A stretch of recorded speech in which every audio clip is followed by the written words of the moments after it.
when it comes to spotting and loading. Nobody knows what they're doing better than these guys. We're here, using our arms and getting underneath the bar. So we kind of say that the back spotter is in charge of the lifter. Take it. Getting both hands on it. Pause, ayo. Massenomics. What's going on, everyone? We're here at Los Campeones Gym in Sioux Falls, South Dakota, and we're graced in the presence of experts this weekend. We've got the Minnesota Department of Lifter Safety. What is up, guys? Checking in, Big James in the back spotter, Big Nas on the side, Big Tommy Schneider, the stapler on the other side, and then Big Matthias Cash is here as our crash test dummy. Our model. He did not bring his cat, but we're gonna make the best of it anyways. So the Minnesota Department of Lifter Safety, they do this, I'll call it professionally. They are, when it comes to spotting and loading, nobody knows what they're doing better than these guys. And we're gonna just kind of run through the squat, kind of talk about some of the things that they do and what they're looking out for when they're spotting a squat. They do this in powerlifting meets. This isn't a meet today, but we'll pretend it is.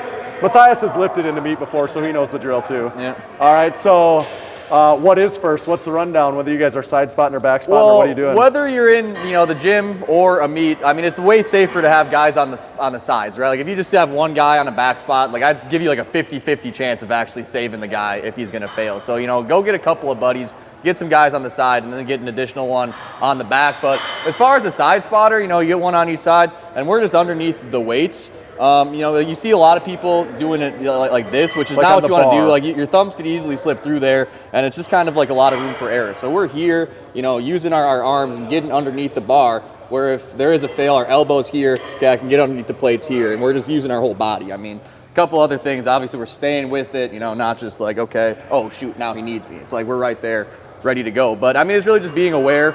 If, as Matthias is getting his belt on, his wrist wraps, we're checking the rack, make sure everything's good. at a meet, obviously we do that before, everything starts. But yeah, just kind of checking out everything, making sure we're safe, communicating, right? Like, hey, I got 3, you got 3 reps? Okay, 3, making sure we're on the same page, ready to roll. When you guys are doing this, like, have you ever accidentally grabbed it too early or anything like that? Is there any watch outs? It'll happen every once in a while, like at a meet. And then if that does happen, they get like another attempt. So it'll like say it happens on your second attempt. At the end of second attempts, that person can come back and do it. It doesn't happen too often. I'd say we're pretty good at communicating. It's usually the back guy, or it can really be anybody. But if you see like, okay, he's definitely not getting up, take it. We communicate. Right. And if there's judges, they're usually pretty good about, hey, take it. If we can tell. Right.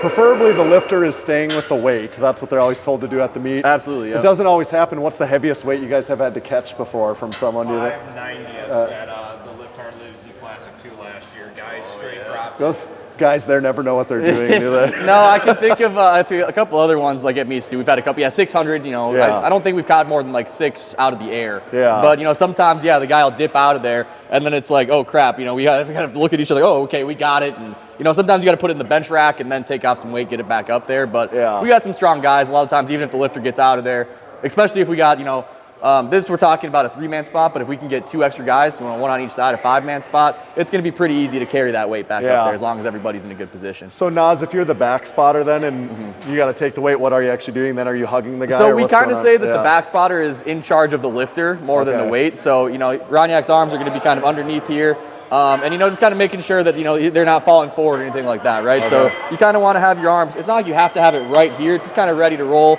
as they go down, as they start to come up. Swoop the arms out so you're ready to roll. Okay. If they need you, but it's again just if they do need support, you're kind of just getting them here. If it's a female lifter, we do say like have a fist so that you're not grabbing anything you don't want to. No but booby, just kind of stuff. Yeah. Exactly, but just kind of being a backpack, stuff, getting up there. You got to rely on your side spots to really get the weight up, but the back spots there just kind of make sure the lifter's all good. Get the bar back in the rack. Should we do one demonstration? So do we want a good lift first then? Like let's get a good lift here. Are you okay for one good lift? Yeah, you got to warm up. So again, we're under the weights. Even as he walks it out, we're kind of just ready in case he were to stumble or anything like that. Wide stance in the back here. Yep, here we go. See, Roniak's got his arms ready to roll, but not in the way.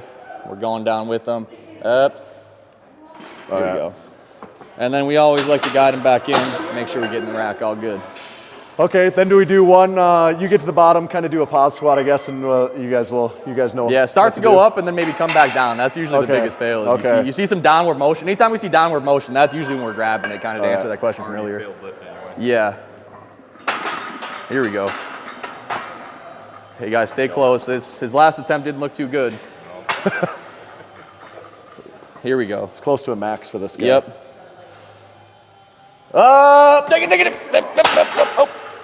Here we go. I'm good in there. Okay, here we're good. And that's how it's done. All right, Yep. Safety first. Had a boy. But yeah, you can usually tell, you know, especially if you remember from their second attempt, like, man, that looked tough on a second. We're going to stay extra close on the third. Or, you know, we'll communicate like, man, that guy, it almost looks like it could roll on the back, so stay close. We're always, again, communication is key. Matthias, you felt safe? Extremely safe. Okay. Do we want to do a bench press demonstration here quick too? Sure, yeah. Is there I think there's an open bench. Should we just roll to the open bench really quick? Yeah. Okay, so we showed you the squat. We just went over that. Now we're going to check the bench press also. Is the bench press less intimidating to spot Yeah, than the usually squat? we're not too worried about less it. weight usually. Yep. A little less, it's lower to the ground. There's more safeties at play and stuff. But anyways, what do we do on the bench press? Is it similar tactics or what's different? So as far as, I mean, you know, if you're in the gym, 90% of the time, I think just one spot is fine in the back. I mean, once you see guys benching well into the 400s, you know, probably get a guy on each side. But we always say, like, the safest, you know, back spot grip is like an over-under here. So, yeah, I mean, that's what I tell the high school kids that, you know, I'm teaching the bench when they're in 7th, 8th grade, all the way up. You know, an over-under grip is going to be safe there. But on the handoff, we do like kind of like going double overhand just to get a good handoff, you know, so you're not getting any weird slippage as you kind of undo it. Release. Yep, easy release, but again, just communication with the lifter. They're going to come out during a meet, be like, hey, can I get a lift off? And it's like, sometimes it's like an hard, like an easy one, and they'll tell you. Otherwise, it's just like, okay, 3, 2, 1, we're good. But into spotting, you know, at a meet, we're always going to have the guys on the side again. So looking at the hands, again, we don't want it to be like a U here where, you know, it could slip through both. So it's kind of, you know, a staggered type of thing like that, getting both hands on it, pause, Ayo. But so right here, we're just ready to, you know, if we do need to do anything, 2 hands on it, guide it in. If it does get, we've had some guys, you know, benching into the 500s, we'll even get an extra spot. So we'll get nice and low underneath the weights here, and then another guy is still here. Okay. But bench is pretty easy to spot. Should we do an example on the bench then? Yep. All right. So what? I take a deep breath and then I'll press out. Okay, so Matthias giving the rundown, breath, and then the lift off. So that's that communication piece. Yep. Yeah. And yeah, again, we're ready as soon as the lift off, just in case anything were to happen. Yep, and we're with them. Easy rep there. Okay, we could just got him right back in. One thing that we do say, like when there is a fail, you don't want it to be like where, like I'm going to yank it up super hard, maybe Tommy's not on the same page. It's like we try to kind of go a little bit slower, just, you know, without just ripping it out of the lifter's hands. It's like, just kind of make sure we keep that tempo. But yeah, let's get one fail in here, and we'll see. You think you got a fail in you? But yeah, we've had guys, you know, pass out on us, like a couple equipped lifters especially, you know, taking it down, nice long eccentric, and they'll faint at the bottom, and then it's just like, oh crap, we got to get it up. But this should be nice and chill, you know, just again, start to drive it, and we'll save you. Same as last time. All right. Here we go. Your last bench, come on. Here we go. Up, take it. Okay, there we go. We even had some help from the safeties there. But yeah, you know, again, if you got 2 guys, you know, 1 on each side for the bench, it's going to be pretty easy to pick that weight up unless it gets into like the 500s. Awesome.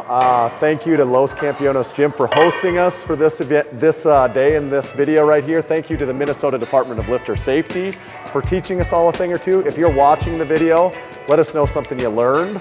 Let us know any other tips and tricks you got on spotting and loading.